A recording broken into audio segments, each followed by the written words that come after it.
those later. The time you have with me is very limited. It's the 56 minutes you get with me right now.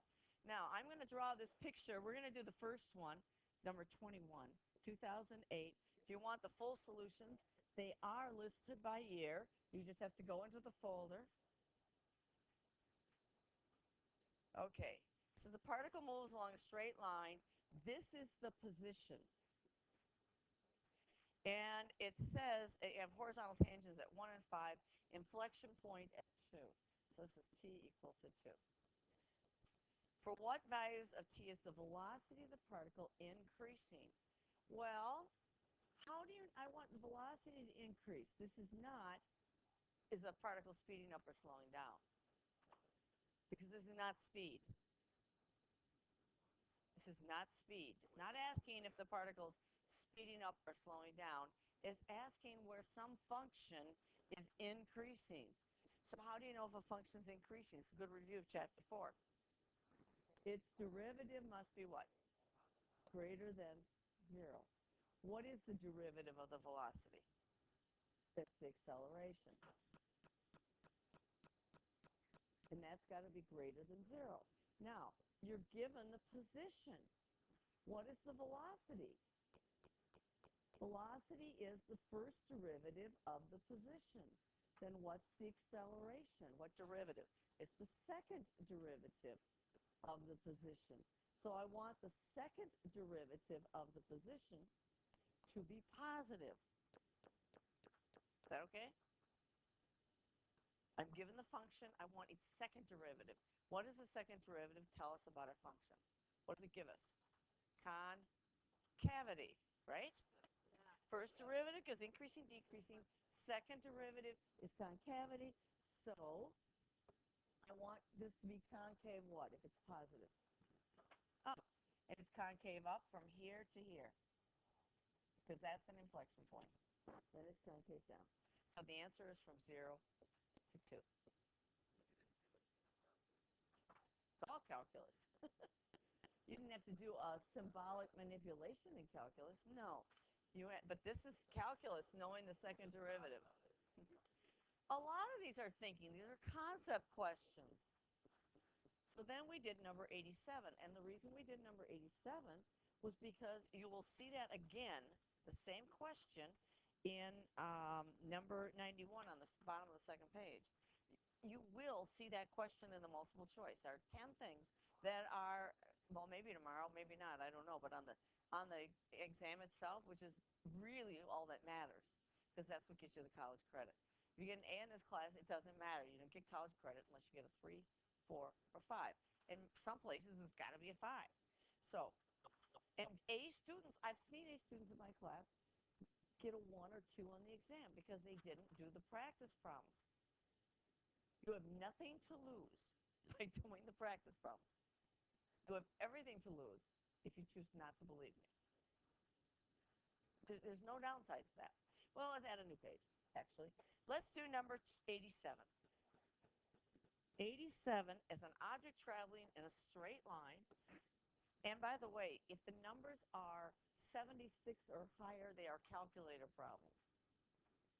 If they're 1 to 25 or something like that, they're not calculator problems. And that's why they start with 76, I guess. I don't know. Okay, it says x of 0 is equal to 2, and the velocity, v of t, is equal to the cube root of 1 plus t squared. I don't know what's on the board. What is the position at time t equals 3? So I want x of 3. Now, how is position related to velocity? Not other way. The integral of the velocity from t1 to t2. I'm going to slide that down. Didn't start in the right place. Dang it. Is equal to the position at t2 minus the position at t1. When you are given a function and you know you're going to integrate it and they give you 1 point that's in the function, then I'm going to use the fundamental theorem of calculus. You see this repeated. You will see at least one multiple choice question on the exam that has that in that, and you will also see it most likely in the FRQ. So that's a big concept. So we got to get this one down. This is worth more than 1 point. Some things I say, that's a point, not worry about it. Okay, so what we're going to do is we're going to integrate our velocity function. Now, do you guys know how to put that in your calculator? That may be another question. Yeah, well, you can do that, or you can just do the 1/3 power. Because what if it's the 4th root? It's not in the math menu. Okay, because I have the speed, I need to know the position. So rate times time equals position. And that's what that is. This is the rate. There's your time. And I want to add them all up. From 0 to 3.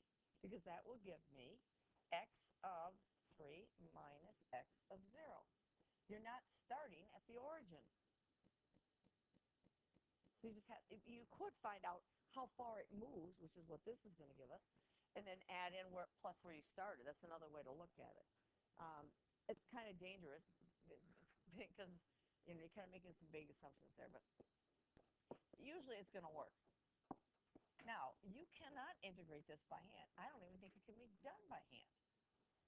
You just put it on your graphing calculator, and I don't know if you have questions of that or not. And when you do that, what was x of 0? It was what, 2? Why am I adding it? Solve this. Ask me these questions. Solve this equation for x of 3.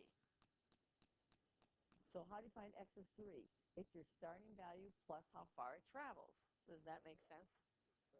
Yeah, so it's 2 plus whatever that is.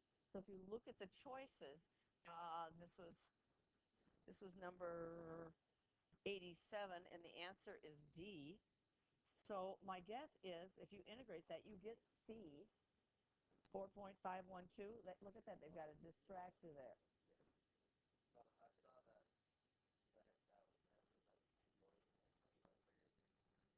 Careful. Somebody those are good test-taking skills, but, it's better to know the math. So the answer is D. And if you have a question on how to operate the calculator, let me know. Did you get that one done? The end of that problem? Okay. Oh, okay. Great. Want to look at 83? Yes. That is a calculator problem. Is it? Yeah. Did you graph it?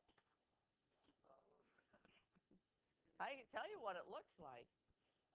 Now, first off, it's 83, so it tells you it's a graphing calculator problem. Probably.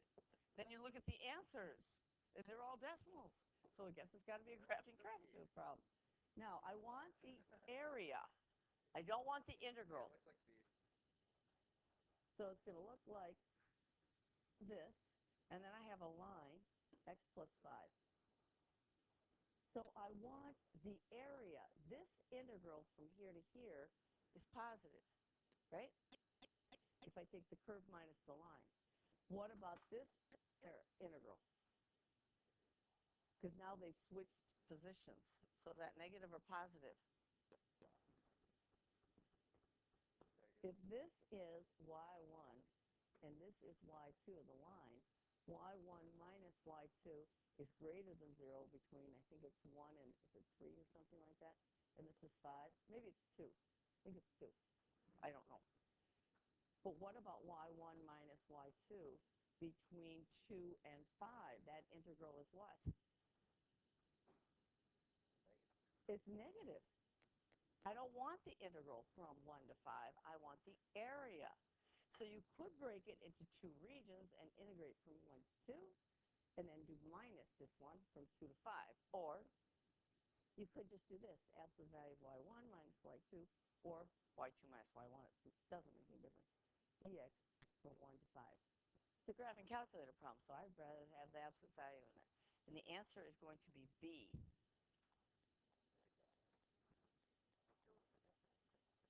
Can you look on with him at least for right now? And I'll give this to you. This is my last one. Okay, so the answer is B. I mean, I let the other class work, and then we answered lots of questions. Yes. Who has not taken that? Just you? Okay, so I'm going to pause this.